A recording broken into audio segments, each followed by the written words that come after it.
Yo, what's up, people? Your boy Snacks in the building. Hey, man, my dog Spiral. I was gonna do this for Subscriber Sunday, but Spiral got this funny as shit. So y'all check this out, man. I couldn't even wait to Sunday to upload this.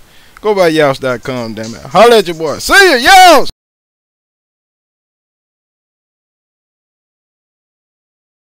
Bitches and jerks, my name is SpiralDown, and today I'd like to talk with you about ass kicking. Now, the phrase ass kicking has changed over the years, from its humble origin as a union of one's foot with another person's ass to an expression today that has nothing to do with asses or even kicking. Now, let's jump right into a pop quiz. What's more awesome than a lumberjack punching Santa Claus in the face? A, nothing, or B, all the above? I gave this quiz to my friend's wife and she got the wrong answer. She kept asking questions like, "What's so cool about Santa Claus being punched in the face? That's not cool, that's mean." wrong answer, bitch. The reason she doesn't get it is the same reason all women don't get it.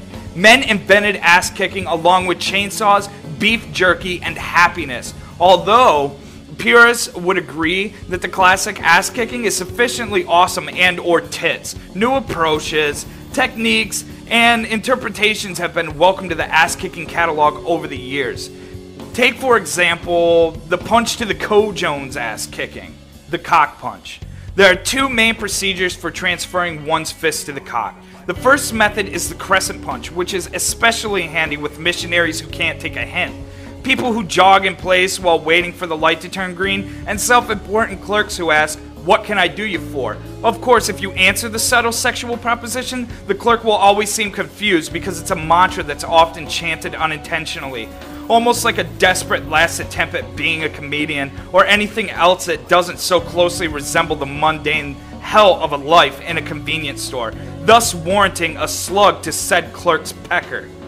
The crescent punch isn't a cock punch in the strictest sense of the word, as one rarely punches the actual cock as defined as shaft plus helmet.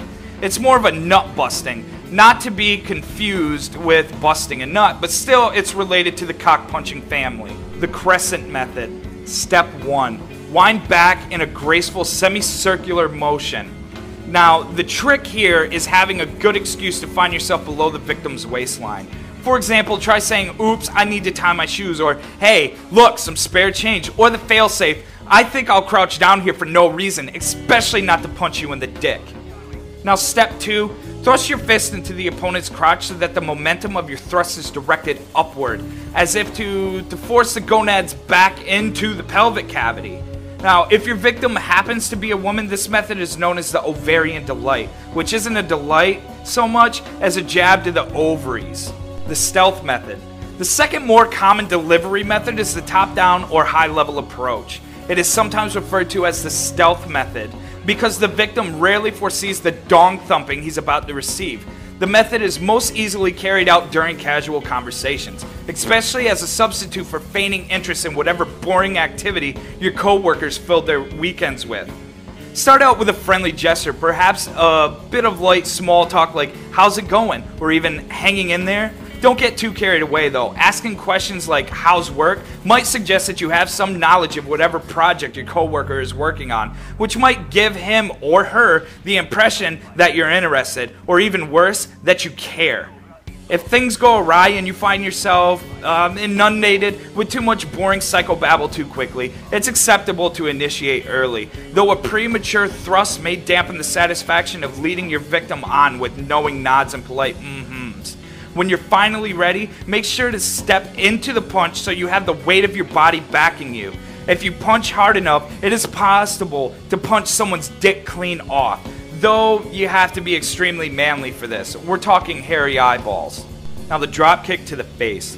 The drop kick isn't just for impressing your peers by dispatching litter into a ravine, or for those unfortunate occasions when you find yourself actually having to play soccer. The dropkick can be employed in situations ranging from setting a friend straight for making eye contact at a urinal to punishing children for bad grades. Hold the subject by his head. Step 1, guys. Hold the subject by his head. Step 2, while standing on one foot, lift one of your legs back to charge for the kick and simultaneously drop your subject. Now, it is important to note here that you must drop the subject. Do not toss him. This is a drop kick, not some pansy toss kick. Do it right. Don't be an asshole. Step 3, connect the kick with the face. As awesome as this is, try to stay focused to make it count. You may optionally gloat, but do not initiate some stupid Super Bowl touchdown dance. This will only make you look stupid, which may qualify you for a cock punch of your own. Now for the plain old honest-to-God punch to the mouth. Sometimes a friend or relative will do or say something so stupid that you have no choice but to cock your arm back and slug that son of a bitch right in the mouth.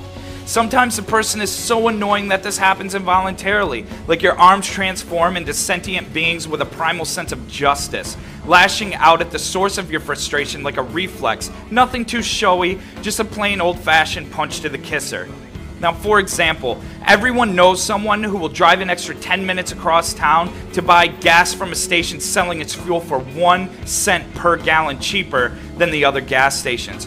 For 99% of the population, it's obvious why this is stupid. But for the rest of you who don't understand why it's a waste of time, like, you know, the 2 or 3 women who will get this far into what I'm saying, I'll elaborate. The average car can hold 15 gallons per tank. So if you save 1 cent per gallon, that's 15 cents you save every time you fill up, which is usually once per week for most people. So that means you'll save 60 cents per month or $7.20 per year. If the average person drives from the age of 16 to 65, that's 49 years of driving, which brings your grand total of lifetime savings to dick. When you point this out to your frugal acquaintance, he will ramble on for hours with various pre-calculated scenarios designed to save him a trivial amount of pocket change.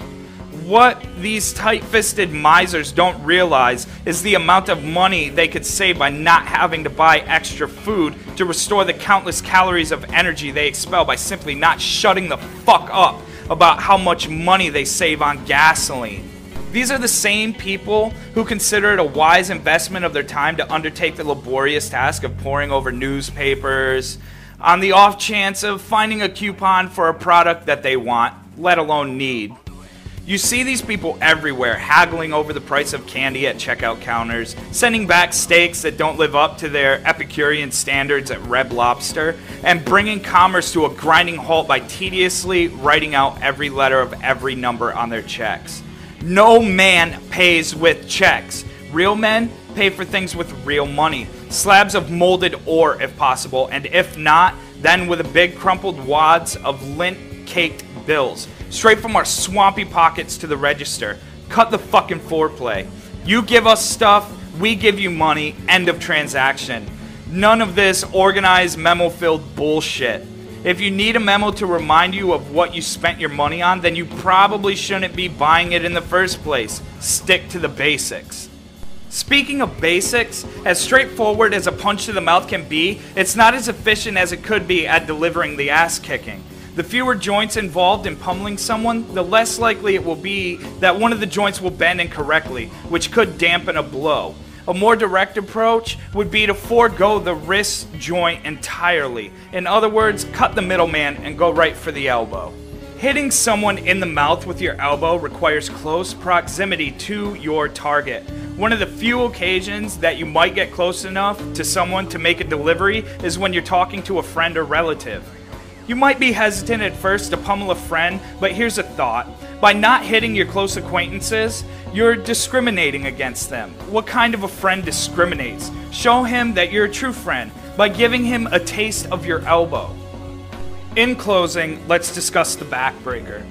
Are you tired of foreplay? Want to tell that certain someone, I'm not working late this weekend, so you can kiss my black ass, and not so many words, or no words at all? The backbreaker is a great alternative and will assert your manliness like few other ass-kicking methods will. To break someone's back, you have all the tools you need on your body, hands and knees. Here's how. Step 1, take hold of your opponent and lift him in the air above your head. Make sure to do this dramatically like a professional wrestler would. Now step 2, drop on one knee so that your other leg is extended outward. Then thrust your victim down onto your outstretched knee so that the center of his lower back takes the brunt of your thrust. You may now make a formal declaration that his shit has been ruined. Now, one more quick note. After administrating the backbreaker, your victim won't be able to walk, so you may get cited for littering if you leave him lying in the street. Talk to you next week.